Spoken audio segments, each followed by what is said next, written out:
Ya, bismillahirrahmanirrahim. Assalamualaikum warahmatullahi wabarakatuh. Bismillah, innalhamdulillah, nahmaduhu wa nasta'inuhu wa nastaghfiruh wa na'udzu billahi min sururi anfusina wa sayyiati a'malina. May yahdihillahu fala mudhillalah wa may yudlil fala hadiyalah. Asyhadu an la ilaha illallah wahdahu la syarikalah wa asyhadu anna sayyidana Muhammadan abduhu wa rasuluh, amma ba'd. Alhamdulillah, segala puji syukur kehadirat Allah Subhanahu wa taala.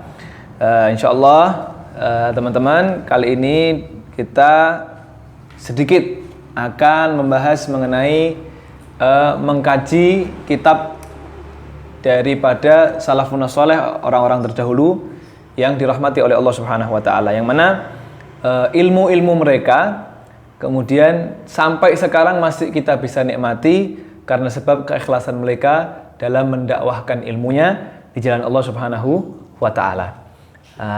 Kali ini kita akan membahas mengenai kitab Fawaidul Mukhtarah.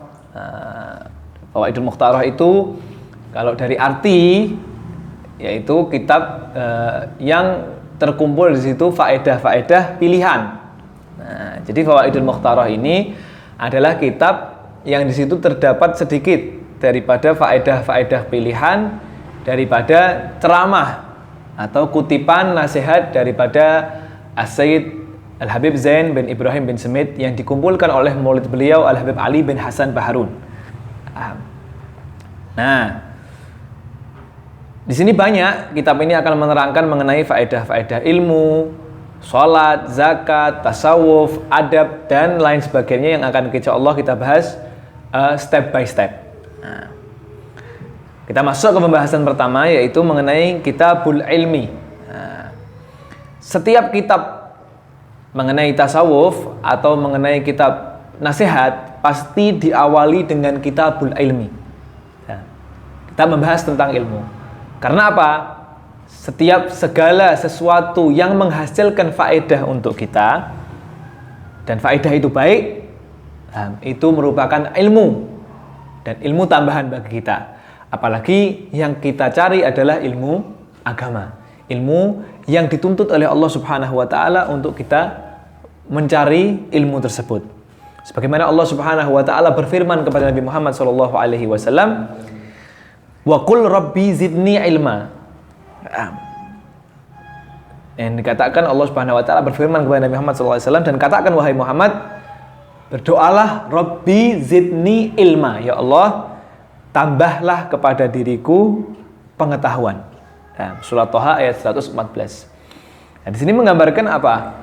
Bahwa Allah Subhanahu wa taala memerintahkan kepada Nabi Muhammad sallallahu alaihi wasallam untuk meminta kepada Allah Subhanahu wa taala tambahan ilmu. Karena dengan tambahan ilmu itu menjadikan satu kemuliaan bagi person umat manusia, terkhusus daripada umat Nabi besar Muhammad sallallahu alaihi wasallam. Jadi Allah Subhanahu wa taala saja memerintahkan kepada Nabi Muhammad sallallahu alaihi wasallam untuk senantiasa berdoa untuk ditambah ilmu kepada Allah Subhanahu wa taala. Nah, bagaimana kita sebagai umat Nabi Muhammad sallallahu alaihi wasallam diminta untuk terus ziyadah, nambah ilmu dan untuk terus mencari ilmu. Kalau kita bahas hadis mengenai mencari ilmu banyak. Kemudian Allah Subhanahu wa taala berfirman dalam ayat lain, yarfa'illahu alladziina aamanu minkum walladziina utul ilma darajat, kata Allah Subhanahu wa taala. Orang yang kemudian memiliki ilmu, kata Allah Subhanahu wa taala, di sisi Allah Subhanahu wa taala diangkat derajatnya bukan satu derajat, tapi darajat, banyak derajat. Dan dikatakan bahwa antara derajat satu dengan derajat yang lain itu jaraknya bisa sampai 100 tahun atau 700 tahun. Bayangkan kalau kita diangkat beberapa derajat oleh Allah Subhanahu wa taala karena kita sebab tambahan satu ilmu daripada diri kita. Apalagi kita senantiasa untuk menuntut ilmu. Al-Imam Ahmad bin Hanbal mengatakan menuntut ilmu itu dari lahir sampai meninggal dunia.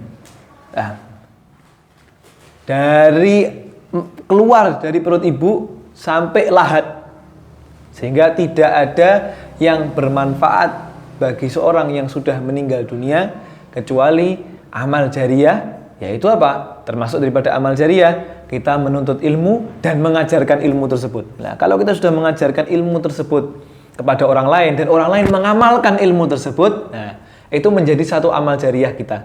Nah, bayangkan kita sudah meninggal dunia, kita ngajari orang sholat. Nah, ngajari satu orang sholat, kemudian seorang itu sholat sampai meninggal dunia. Nah, pahala orang itu sholat dapat untuk kita, karena kita mengajarkan dia sholat, kemudian tanpa mengulangi pahala sholatnya dia. Bayangkan, Allah Subhanahu Wa Taala saking rahmatnya kepada hambanya, nah, ngasih pahala sholatnya orang lain kepada kita karena kita mengajarkan dia sholat tanpa mengurangi pahala orang sholat tersebut. Nah,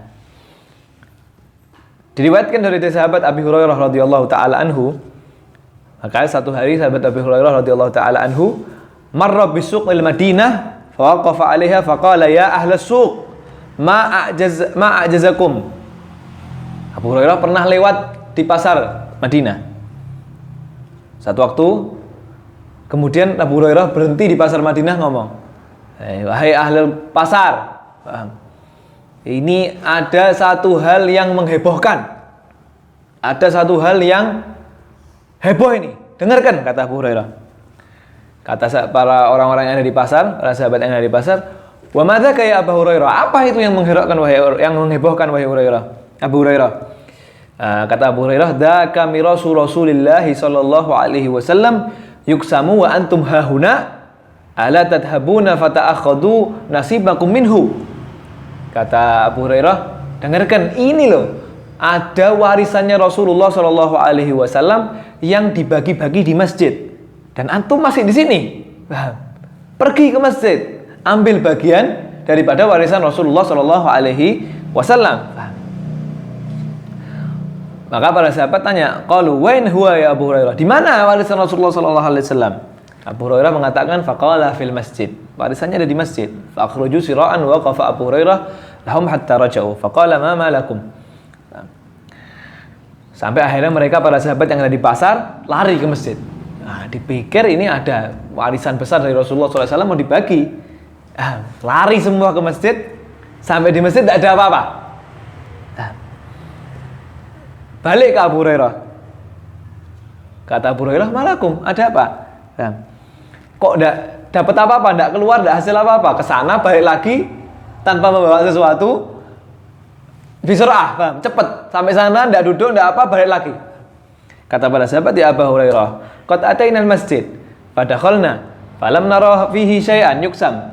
Faqala lahum Abu Hurairah, wa ma ra'aitum fil masjid ahadan? Qalu bala ra'ayna qauman yusallun wa qauman yaqra'una al-Qur'an wa qauman yadhakkaruna al-halal wal haram. Ketika ditanya sama Abu Hurairah, kok balik enggak bawa apa-apa? Sebentar tok dari sana. Katanya para sahabat, wahai Abu Hurairah, saya ini sudah ke masjid. Saya sudah ke masjid, saya masuk ke dalam masjid, saya enggak lihat apa-apa di dalam masjid. Enggak ada pembagian wala apa. Kata Abu Hurairah, apa yang kamu lihat di dalam masjid? Saya ngelihat di masjid cuman orang yang sholat, kemudian ada orang membaca Al-Quran, kemudian ada orang yang belajar ilmu tentang halal dan haram, belajar tentang ilmu wajib yang kewajiban, belajar ilmu tentang yang diharamkan oleh Allah Subhanahu Wa Taala, belajar tentang sholat dan lain sebagainya. Nah, kata Abu Hurairah, waihakum, fadzalika mirasu Muhammadin sallallahu alaihi wasallam.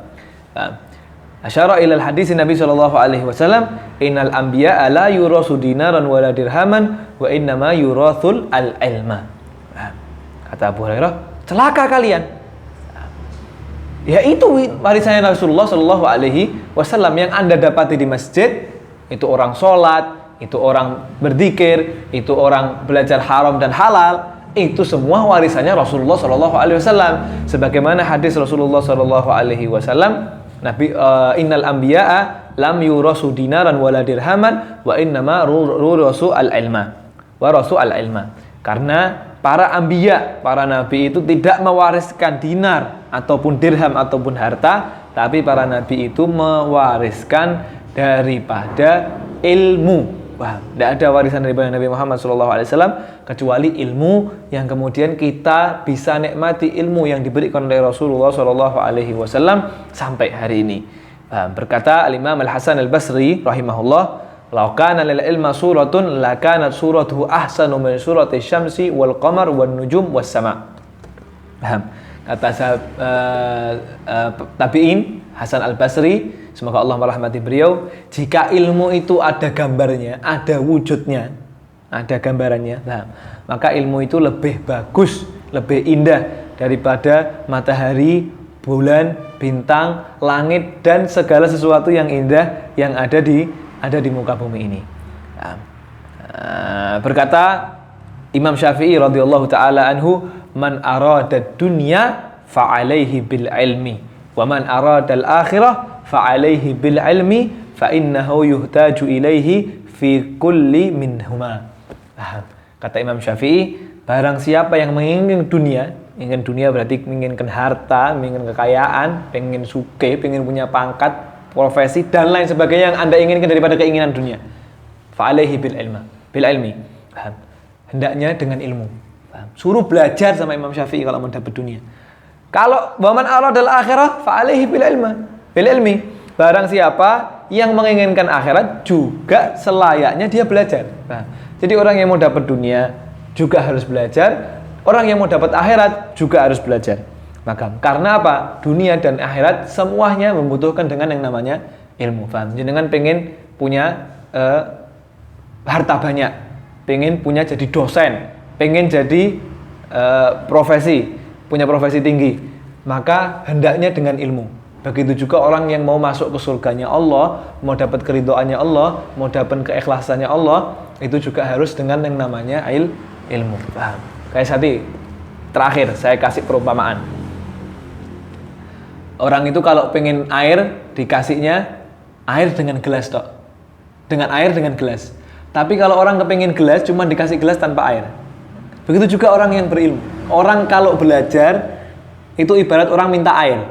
Nah, saya minta air, pasti yang datang gelas dengan air. Nah, tapi kalau orang yang dicari cuma dunia tok, yang dikasih ya gelas tok tanpa airnya, tidak dapat apa-apa, kopong. Gelas tidak bermanfaat kalau tidak ada isinya. Nah, tapi kalau orang kemudian ingin dengan dunia dan akhirat, diumpamakan sebagaimana orang minta kepada air, pasti dikasih air sama gelasnya. Nah, insya Allah sedikit yang saya sampaikan ini bermanfaat, bisa menambah semangat kita untuk menuntut ilmu. Wallahul muwaffiq ila aqwamit thoriq. Wassalamualaikum warahmatullahi wabarakatuh.